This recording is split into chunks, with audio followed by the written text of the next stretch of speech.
Ciao amici, buonasera a tutti. Oggi avevo voglia di moscardini con patate e quindi mi sono organizzato. Del moscardino che mi sono già eviscerato, lavato, levato il beccuccio, gli occhi e tutto, patate tagliate a tocchetti, cipolla tritata finemente, un po' di passata di pomodoro e basta. Semplici ingredienti per fare questo piatto in umido che è veramente eccezionale. Per cui vi consiglio di seguire la ricetta, farmi sapere nei commenti cosa ne pensate e ci vediamo più tardi per l'assaggio. Io intanto mi dirigo ai fornelli.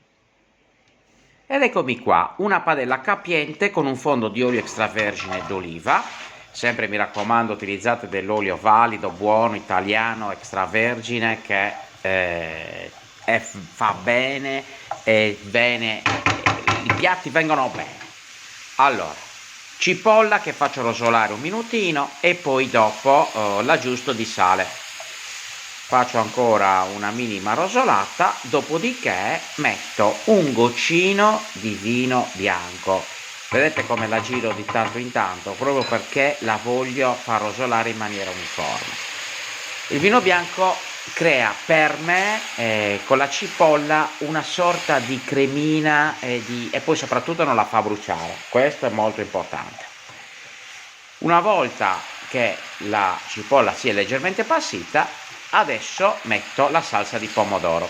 Potete usare polpa di pomodoro, pomodoro frullato, pelati, io in questo caso ho usato una passata, che poi aggiusto anche con un po' di pepe, questo sempre a piacere, si può usare anche un po' di peperoncino, comunque sale, pepe, peperoncino sono molto a discrezione, quindi mettetene meno, mettetene di più, non è fondamentale la quantità, dipende moltissimo dai gusti personali. Adesso un fondo d'acqua che mi serve per creare un fondo un pochettino più liquido, entra in ebollizione e quindi metto i moscardini che ho già pulito, lavato ed eviscerato.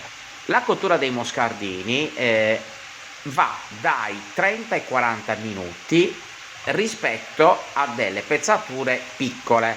Quando i moscardini sono grandi, superano certe dimensioni, è chiaro che ci vuole una cottura maggiore. Dico questo perché qualcuno mi ha chiesto come mai gli vengono duri i moscardini. È anche un discorso di dimensioni, quindi si devono preferire sempre dei moscardini abbastanza piccoli. Questo fa sì che si cuociano in una mezz'oretta, massimo 40 minuti. Poi un altro segreto, diciamo, è quello, ma questo vale per tutti i molluschi, moscardini, polpi, calamari, seppie, il fatto di poterli congelare permette alle cellule di sfibrarsi e quindi rimangono più teneri. Questa è una scelta personale che ognuno può fare, soprattutto con polpi, per esempio, di dimensioni grosse. Adesso, una volta che ho messo un po' di prezzemolo sul moscardino e l'ho insaporito, lo faccio cuocere per circa 15 minuti. Considerando che le patate hanno bisogno di una ventina di minuti per la loro cottura, le aggiungo in un secondo tempo. Anche queste le aggiusto con un po' di sale, sempre a discrezione e a piacere. Potete anche non metterlo, se non volete, non mettete il sale. Un po' di prezzemolo tritato e poi aggiusto con un po' d'acqua per creare la base e permettere alle patate di cuocere. Il quantitativo di acqua è sempre relativo al fatto che i moscardini, così come tutti i molluschi, mollano molto acqua loro, quindi basta anche probabilmente mezzo bicchiere.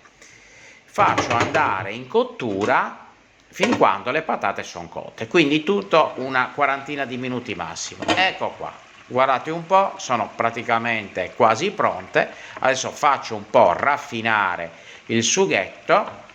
Dopodiché il piatto è pronto, come vedete, di una semplicità incredibile. Quindi se potete fatelo e fatemi sapere nei commenti che cosa ne pensate. Ecco il piatto finito, moscardini con patate. Adesso assaggiamo.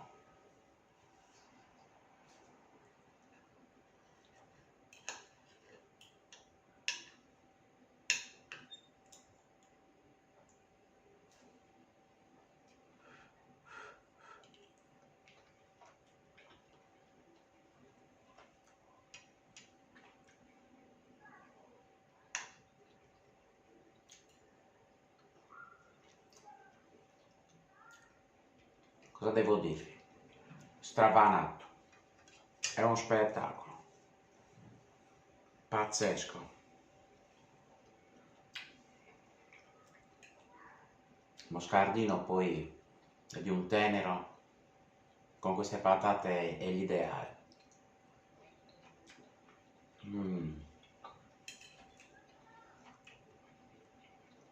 Lassù, vamili.